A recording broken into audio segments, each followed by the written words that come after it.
have not been to a board meeting before. A board meeting is intended for the superintendent to fully inform the board of the business matters at hand so that they can make well-informed decisions. Board meetings are open to the public, and public comment is welcomed at the end of the meeting. But the decisions for the running of the school system are made by the board based on my recommendations.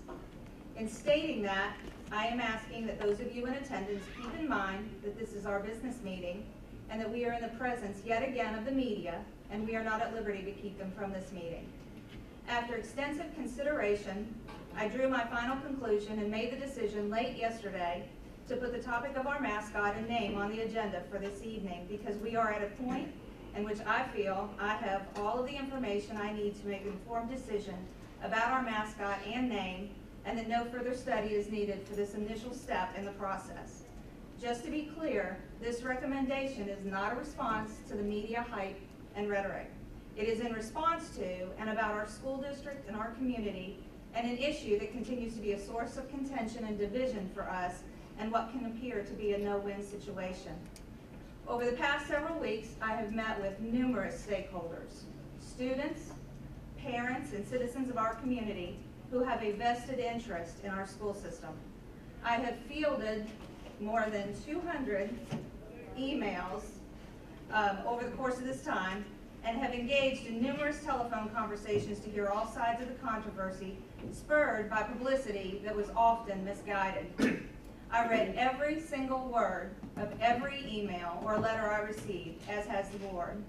I have read all social media posts, viewed several videos produced by our alumni, and read every news article sent to me or brought to my attention. I have consulted with experts on the history of our wonderful community and those in business who reached out to help us ensure we can solve the issue of our branding in the most consensus-building way possible. I have listened to the perspective of our teachers, without whom none of our successes would be possible. And I have reached out for the guidance of former leaders of our school district who had a hand in our success along the way. We opened our doors to a community forum for the purpose of providing one more avenue of communications. I have had several meetings with Mayor Zaragoza and individual representatives of the City Council. Individually, they are unanimous in wanting to keep the Vestavia Hills High School Rebels name and the history it represents.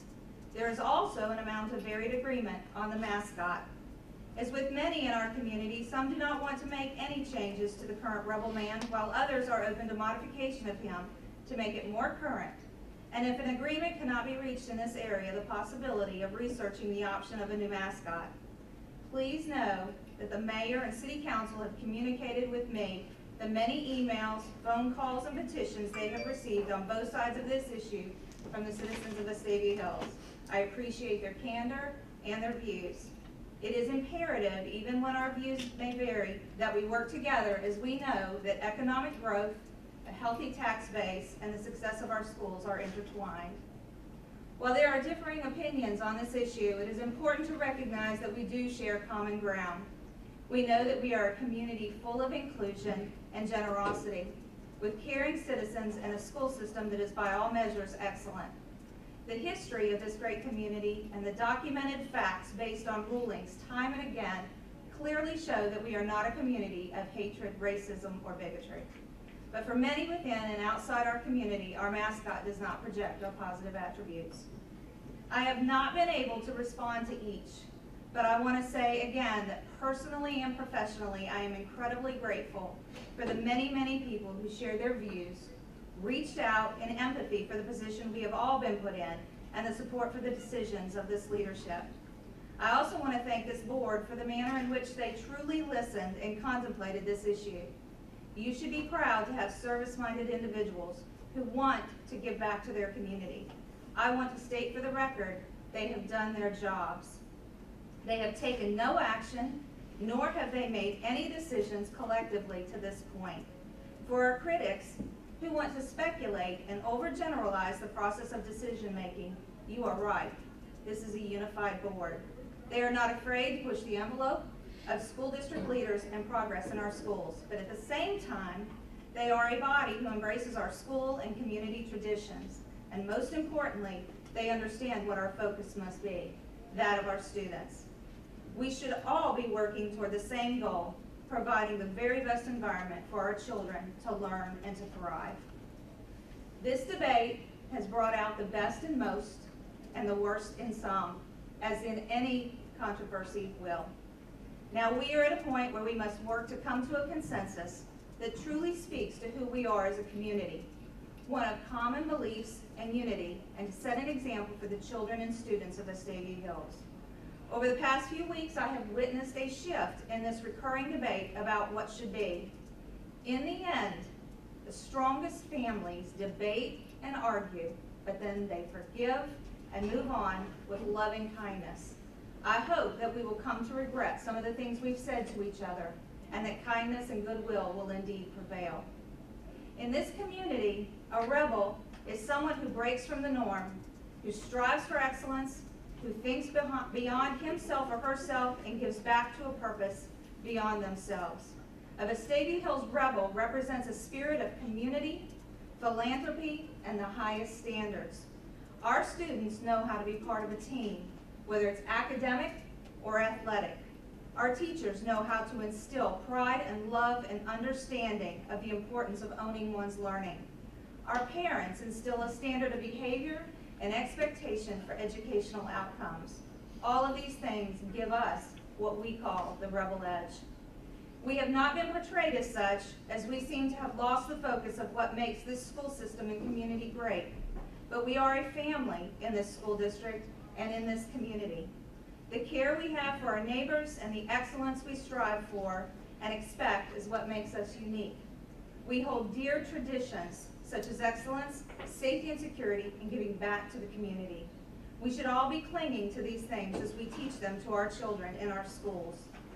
We must keep alive our traditions of strength and the attributes we hold so dear. In this community, our children, our students, our youth come first. Their voices matter, and all we do in this system should and will be focused on them and their endeavors. As a public school leader, I have the responsibility to advocate on behalf of all students. Our youth leadership program in our high school seeks to and has successfully assisted in building this program over the last 10 years to instill a character of empathy, tolerance, and understanding among our students, to embrace those that are different than themselves. I believe I have a moral imperative, we have a moral imperative to have empathy for others, no matter our personal views and beliefs, that we are to make certain every student feels welcome. Collectively, our community came together to develop our new strategic plan. Diversity, inclusivity, and respect were identified as traits that will strengthen us. We will be diligent and thoughtful to take these teachable moments and turn them into inspiration for healthy dialogue among our faculty and staff and in lessons in our classrooms. As with all business decisions, we will seek to be fiscally responsible, frugal, and sound as decisions through this process are made. With any strong and progressive company or organization that must continually refresh its image to represent the direction it is going, to ensure that it reflects the future and does not lose its competitive edge, logos change. It doesn't change who you are, it modifies how you are branded. It is for these reasons that I recommend to the board we remain the Vestavia Hills Rebels and that we enter into an aggressive process with a professional firm for the purpose of rebranding and repositioning our mascot. And I encourage our stakeholders to allow the process to work. Change and progress happen over time and with the collective wisdom of many. We will involve stakeholders and focus groups, and most importantly, our students. We will study other schools, colleges, universities, and businesses who have successfully been through this process. We will do so methodically and with great sensitivity through the lens of our strategic plan developed by so many in our community. Okay. Do I have a motion to approve the superintendent's recommendation? So moved. Second. Let's vote. Votes in favor of the superintendent's recommendation? Aye. Aye. Against? Motion passes. I have the last few remarks. on this matter. To certain members of the media who flippantly portrayed this as a one-dimensional issue, I am a rebel with a cause. It is that of leading this institution of learning for our students. We represent something very different than that of a smear. May I encourage you to be responsible in your reporting when the facts and reputation of so many are on the line. My hope and belief is that the goodness within us prevail as we work to heal from the divisiveness we have witnessed. As a result of the rebranding efforts of our city, we now claim a life above, and we are. That is what we want to teach our children and project to our state and nation. In the past year, we have gained too much momentum as a school district to focus on anything different.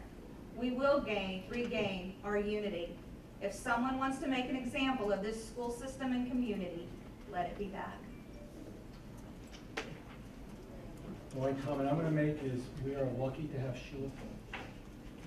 Next agenda item, of course. I recommend